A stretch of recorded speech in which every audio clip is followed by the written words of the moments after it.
Hello everybody, and welcome back to OMB Reviews. I am the critic who is a cynic. Hope you're doing well, and today we'll be doing a box office breakdown for this past weekend, which saw Venom 2 Let There Be Carnage just destroy its competition and set itself to be one of the best, if not the best release of the entire pandemic time, including beating the original Venom's film's domestic release as well. Very, very impressive stuff, and we'll talk about these numbers and some of the other numbers of other films, including No Time to Die opening up internationally, and where the numbers currently stand for all of these films. But before going any further, please make sure you smash that like button, light up that fire button if you're watching on Odyssey. Also, make sure you're subscribed to the channel with that bell notification turned on. That way you know every time a new video or live stream goes live on the channel. So, Venom 2, set to make $90.1 million in its domestic debut, which easily trounces so many of the other films that come out this year, including films like Black Widow, including also films like Shang-Chi, which, remember, was the second coming of all films based on how the reaction to that film had been. Remember, everyone was going crazy over, oh man, it did so well over this Labor Day weekend, and oh man, it was never going to do well because of the Labor Day weekend, and sure enough, hey, it's an MCU film coming out over Labor Day. What do you think is going to happen?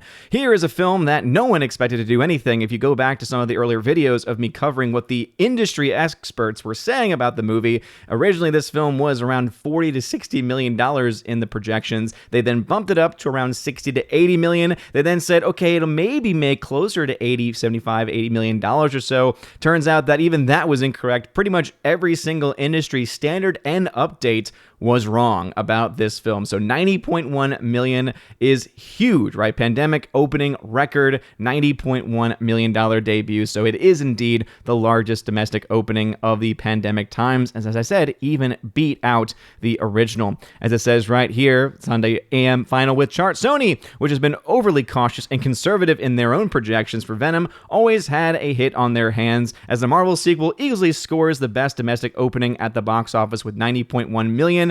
Interestingly that they say, oh, it always had a hit on their hands, when these same people are the ones that were putting out there saying, well, right now the industry experts, not Sony, right, not what they were putting out, the industry experts were off by a good $40 million or so in their initial estimates, and even in their updated estimates at that. So it's interesting how they're trying to say, oh yeah, it was always guaranteed to be a hit. No, based on those early estimates, it was actually set to flop. Again, just based on what those numbers were. Clearly, those numbers were completely wrong, as this $90.1 million number shows that there is actually a lot of people who went to go see and wanted to go see this film. As always, though, you know me, I'm going to wait for that second week drop-off to see exactly how much it drops off, especially since next weekend there will be more competition at the box office with films such as No Time to Die, James Bond coming out, which is expected to do relatively well itself. So, box office competition back in. We'll see what kind of impact it has on Venom Let There Be Carnage, especially once we get more of the foreign totals in,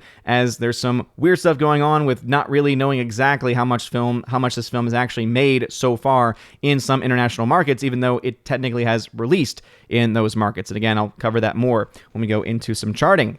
It goes on to say that it exceeds the previous pandemic US-Canada debut of Black Widow, which was 80.1. Not only that, but the Sony Marvel movie exceeded the original 2018 opening of $80.2 million by 12%. And even if you were to adjust that for inflation, still would be beating it by close to 10% or so of the original. So definitely a very strong showing for Venom. So much so, as I said, it almost doubled what the original industry experts were saying, industry estimates were saying for the film. I also love how they try and act as if this was a huge Marvel sequel success, when no, this is Sony. Now, apparently there's some stuff going on with this film and certain characters that kind of ties it back into and with Disney. Again, I have not seen the film myself, and so I'm sure some of you might know about this more so than I do. However, I think it is still one of those things where you got to give credit to Sony here, and less so with Disney's Marvel machine, as it were. It goes on to say that Venom 2 is a win for them, for Sony, and the industry in regards to that business philosophy of having things be in the actual theaters themselves. And it is a good sign for theaters. However, as I always will say, I'm still very cautious about exactly what it says for the long-term box office, because even though this is doing better than the original film did, this is really one of the only films to really match what previous movies have done within its own franchise. For instance, if you go back to Black Widow, if you go back to Shang-Chi, and you compare those films to previous MCU releases, remember, Shang-Chi was a new film set to come out. That film is still one of the lowest grossing films in MCU history. So to try and say that the box office is fully back, or that this is proving that the box office is back, is still, at least at this point, a bit of a stretch. We'll have to wait and see. Will the other big budget films that to come out, especially this month, films like No Time to Die, films like Dune, which have a lot higher budgets than that of Venom 2 and of that of films like Shang-Chi, we'll have to wait and actually see if this film is going to be able to, and other films are going to be able to perform in a similar fashion. And so, again, I'll be covering that as these numbers continue to come out. But I just want to make sure that we are very clear about where this film stands. It is incredibly impressive, not just for pandemic times, but again, compared to the original, did even better than that. And that is something that is worth saying. I will note, though, one of the things that probably helped with this is the fact that it's a 90-minute movie, or about a 95-minute movie, meaning an hour and 35 minutes, which is, I think, maybe a model, especially with this success. If the success really continues for this film, if this movie is able to make a crap ton of money in actual net gains, net profits, one big part of that might actually be the runtime. Because with an hour and 35 minutes, you can fit a ton of movies in, a ton of films, all within a very small space of time, whereas when you have the 2.5 hour plus films, you can only have so many showings within a given day. And so maybe that will be a model going forward for some of these other films. We'll have to wait and see. But as you can see, all of the places, weekend box office, Venom powers to pandemic best 90.1, where Addams Family 2 comes with 18 million and Many Saints of Newark's $5 million domestically. Again, those are films that no one expected really to make a whole lot there specifically. You then, of course, have Deadline, No Time to Die, specifically being talked about in the international box office, saying that it's made $119 million internationally, No Time to Die. So, again, a strong start based off of, I guess, what you could say this film still needs to make back. However, it still has a lot to make back. Again, at least $750, I'd say max $850 million for it to actually break even. So, will it be able to get to those heights, of which right now only Fast 9 has ever been able to get even somewhat close to it? We'll have to wait and see there. Venom 2 also not only doing well domestically, but also having one of the fourth best opening in Russia, which is very impressive. Dune has now topped $100 million offshore as well. As you can see right here, the $119.1 million is more than what they expected. It then says that right now in like-for-like markets at the current exchange rate, No Time to Die is in line with Skyfall and just below Spectre, below it 17% excluding previews. And so they expect this film, if it does as well in the other markets, if it does as well in the domestic market, for instance, that this film could potentially do as well as a film like Skyfall, which, again, will be interesting to see just how well or how not well it does in comparison. And a lot of these films are going to be relying, of course, on China, which, just another reminder that these are movies that are working with the Chinese commies, and they must be called out for it until they stop working with the Chinese commies by giving them millions and millions of dollars in these crazy deals where they only get 25% of the money made in those markets. But anyway, Dune is indeed right now been playing for 3 weeks. It's topped $100 million overseas, so we'll have to wait and see exactly how much money that film makes domestically when that comes out on the 22nd. However, I will say Dune is tracking to be a lot less successful than what we found from films like No Time to Die's, at least initial estimates. But again, estimates were completely wrong for Venom 2, so they very well could be wrong as well for Dune and for others. Let's go ahead and look at the actual weekend numbers. As you can see, Venom, $90.1 million coming out at over 4,000 theaters. Again, a huge start, going to be well over $100 million before midweek, easily before midweek this week domestically. You could even argue the film could get close to it after the Monday. Obviously, the Monday won't be as strong since it's not a holiday, but it will still do relatively well, enough so where it could actually make enough on the Monday after to have a better 4-day opening than Shang-Chi, which to me would just be freaking hilarious. Because remember, Shang-Chi had a $76 million or so opening 3-day weekend, and on top of that, the holiday Monday it got upwards of around $95 or so million. And so if Venom is able to make a little bit more on that Monday, you could actually see it make more than Shang-Chi, and Shang-Chi would have been an MCU film coming out alone on a holiday weekend, which should have been rather a huge slam dunk, and again was lauded, by so many other people. So still, very impressive nonetheless. Atom Family 2, as you can see, $18 million, but this is also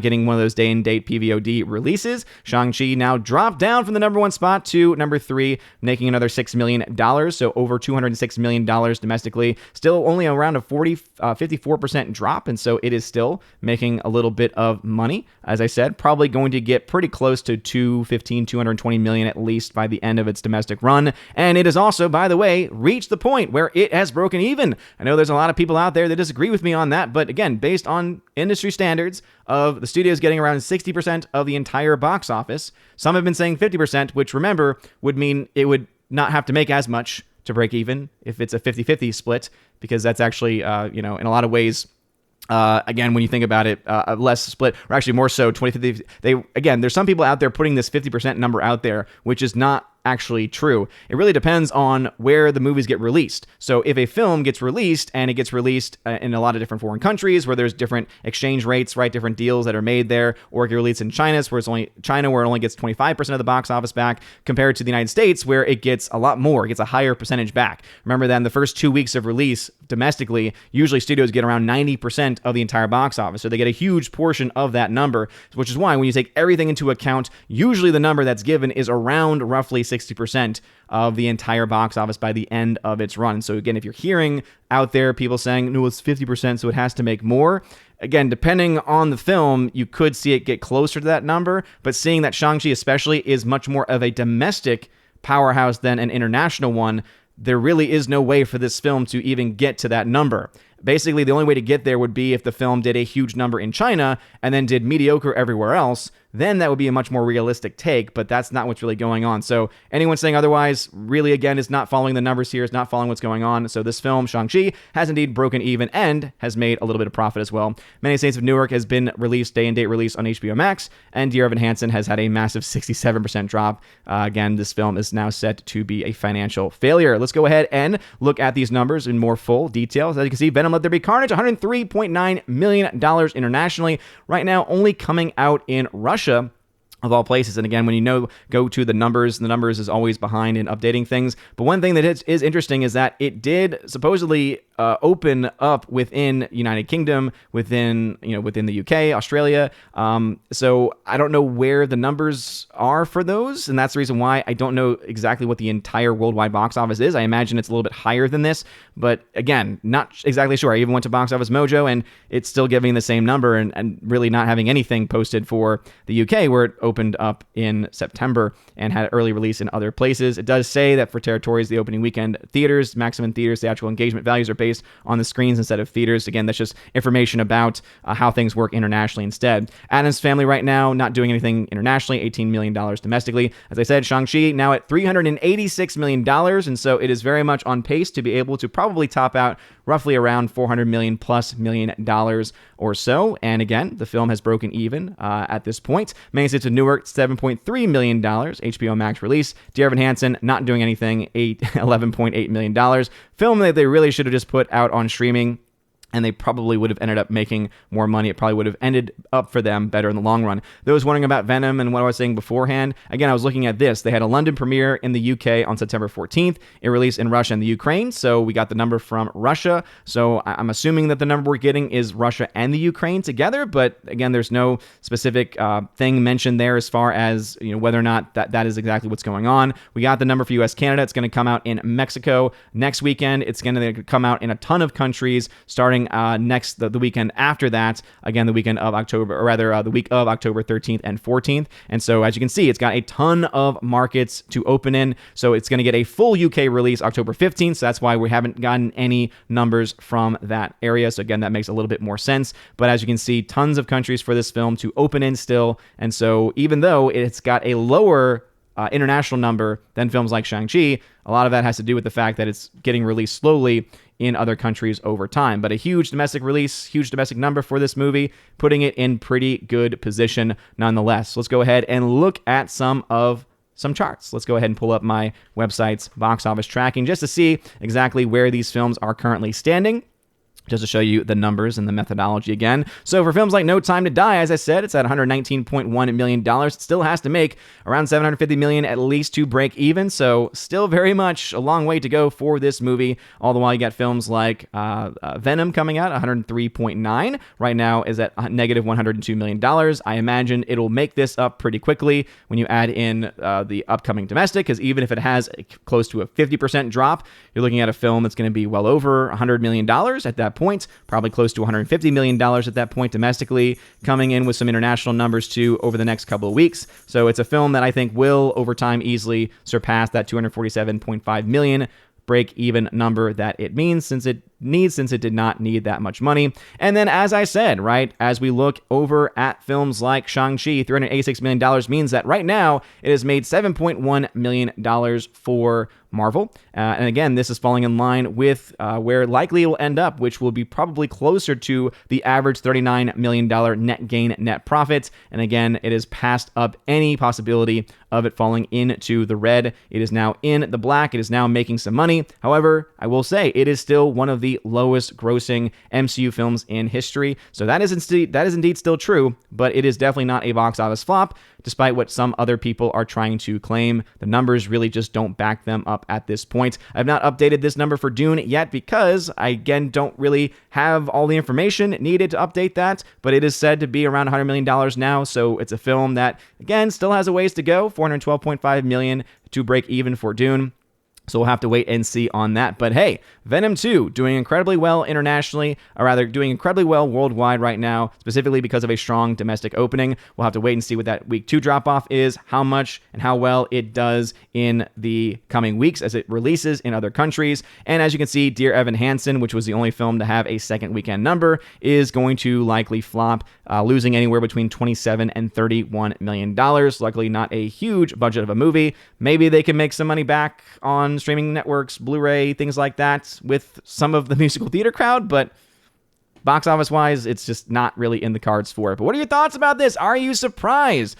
Venom 2 doing this well. Again, I think a lot of people definitely are caught by surprise here. Again, best opening in the pandemic, beating the own record set, or rather beating its own original film, beating the original Venom film. Again, that's a very impressive feat, especially during pandemic times. And I think it doesn't really show much as far as theaters are coming back, or the box office is back and better than ever. And I think it has more to do with, oh, no, people are willing to go see films if those films look like they're going to be fun and entertaining.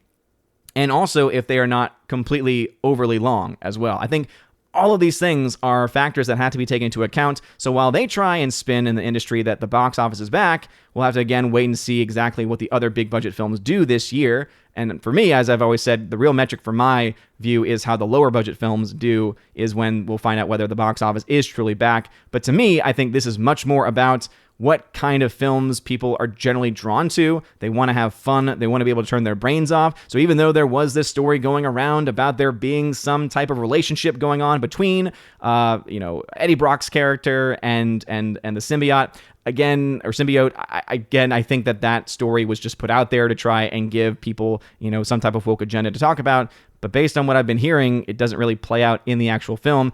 This also does not mean that the film is necessarily good either. Again, I have not seen this film myself. I was not a fan of the first one. I imagine that I probably won't be a fan of this one, but the numbers are what they are. And hey, you know what I always say, the numbers speak for themselves. So anyway, let me know your thoughts about this and anything else I mentioned in the comments section below, especially that pinned comment at the top. Again, very strong start for Venom. But again, let me know in the comments how you feel. And again, if you have any other things to say, I don't know where I was going with that. Make sure you smash that like button, loud that fire button if you're watching over on Odyssey. It really does mean a lot. And since it is on the top of my head right now, I will go ahead and just pull up a real quick comparison chart between this film and Shang-Chi. So as you can see, Venom's budget was $110 million, so it costs less. As you can see, it has defeated it in its opening weekend. And if you look at here, $37 million first Friday, beat it in the first Friday, beat it in the first Saturday tremendously. First Sunday is where Shang-Chi did a little bit better. Again, I will expect Venom to lose to Shang-Chi in this Monday, since this was a holiday for it.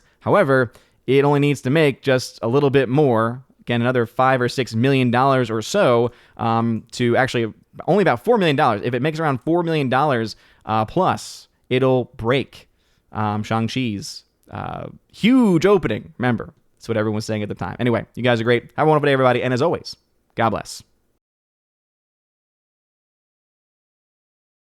And now for a huge shout out to all of my Patreon Subscribe Star and Locals members: Andrew Hoyle, Animation Commentator, Brandon, Brian P., Christopher Bowman, Don Bruno de la Mancha, Father Christopher Miller, hail to you, Father, Father Damian Cook, Garrett Searles, Harold Francis, Inflamed Wood, Jacob Juice, Jeffrey Toone, Joe Horn, Jonathan Carney, Gomer Kyle, 79, Laura, the Modern Major General's Story, Mike Jackson, Dion, Mad Mitch Dunaway, Mondo Spieler, Mr. Peabody, On to June, Orange Hat Reviews, Out of Step with Reality, Priscilla Hall, Rosetta Allen, Stan Andrian, Teresa Martin, Theodore Bendon, Tina Bojan, and Tina B., the Empress of the Universe. Thank you for being my Patreon members. And a huge shout out to my Subscribe Star members: The R, Fast Reaction, Nosferatu Gatsu, John B.,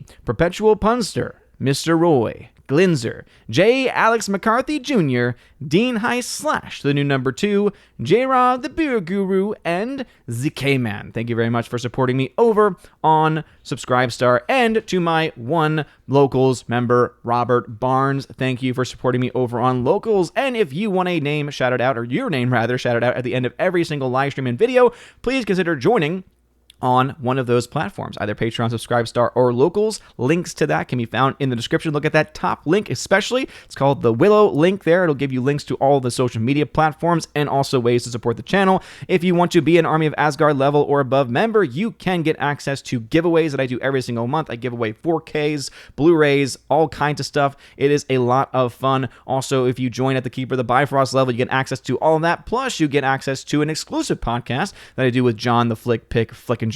We have a lot of fun. We do that once or twice a month. And if you join at the Chosen of Valhalla level, you get all of that. Plus, in your first month, you get a t-shirt of your choice and send anywhere in the world. And also, you get to be featured on the channel once a month on the Chosen of Valhalla live stream, where we get to hang out and have a good time. So anyway, if any of that sounds good, check out that link in the top of the video, as I mentioned. You guys are amazing and beautiful people. I hope you have a wonderful rest of your day. And as always, God bless.